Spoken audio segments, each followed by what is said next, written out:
শ্রী 108 স্বামী সন্তদাস কাঠিয়া বাবাজি মহারাজ বলেছেন, যখন সদ্গুরু তোমাকে গ্রহণ করেছেন তখন অবশ্যই পরাগতি প্রাপ্ত হবে জানবে, কোনো প্রকার সংশয় মনে রাখবে না। তাই না? কোনো অসুবিধা নেই। তাহলে এখানে একটা জিনিস পাওয়া গেল কি, সদ্গুরু। তাহলে এই সদ্গুরুটা আমাদের কাছে একটা বিষয়। সদ্গুরু মানে কি? সদ্গুরু শব্দের অর্থ কি? সদ্গুরু তত্ত্বটা কি? সৎ মানে নিত্য, শাশ্বত, তিনি হচ্ছেন সৎ। আর সদ্গুরু মানে যার একটা পরম্পরা আছে, যার একটা পরম্পরা, গুরু গুরু গুরু গুরু আছে। এবং তুমি যদি পরম্পরাটা খেয়াল করো তাহলে দেখবে সেই পরম্পরার একটা শেষে ভগবান।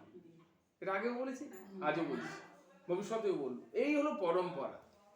আজকের নয়, কালকের নয়, পরশু নয়, তুমি জানতে পারবে একদিন যে এই গুরু এই গুরু এই গুরু করতে করতে আছে, তাকে কে দীক্ষা দিয়েছিল, তাকে কে দিয়েছিল, দেখা শেষ পর্যন্ত দেখা যাচ্ছে ভগবান শ্রীকৃষ্ণই যাকে দীক্ষা দিয়েছিল, সেই ট্র্যাডিশন আমার গুরুদের। এটাকে বলা হয় সদ্গুরু পরম্পরা।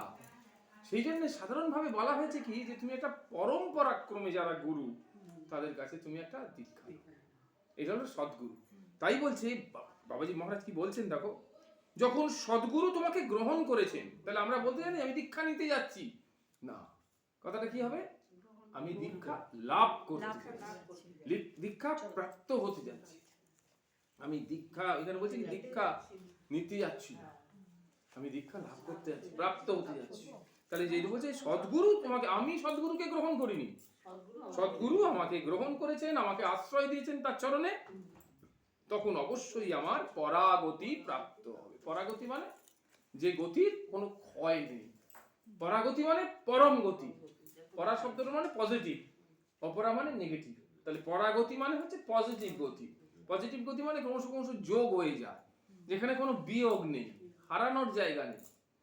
তাহলে কি হলো, পরাগতি প্রাপ্ত হবে জানবে, কোনো প্রকার সংশয় মনে রাখবে না।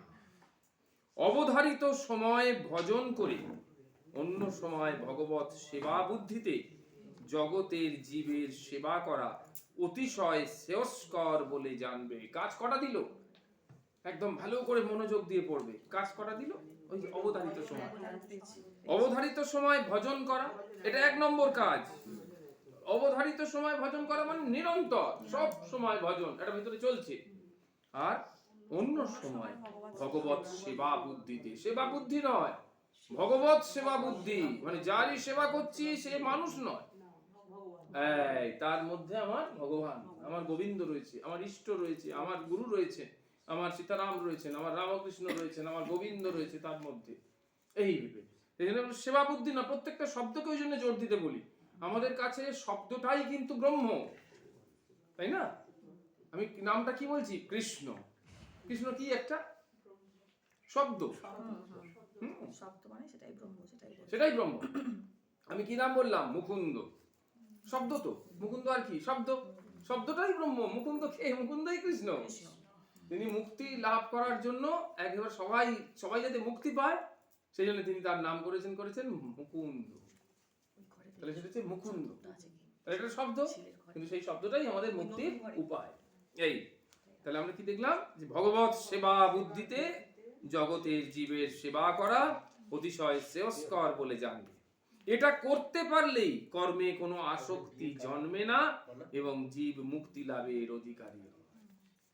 তাহলে দুটি ওখানে ওখানে ওখানে ছোটটা রেখেছে, দেখো ওখানে দুটো জিনিস।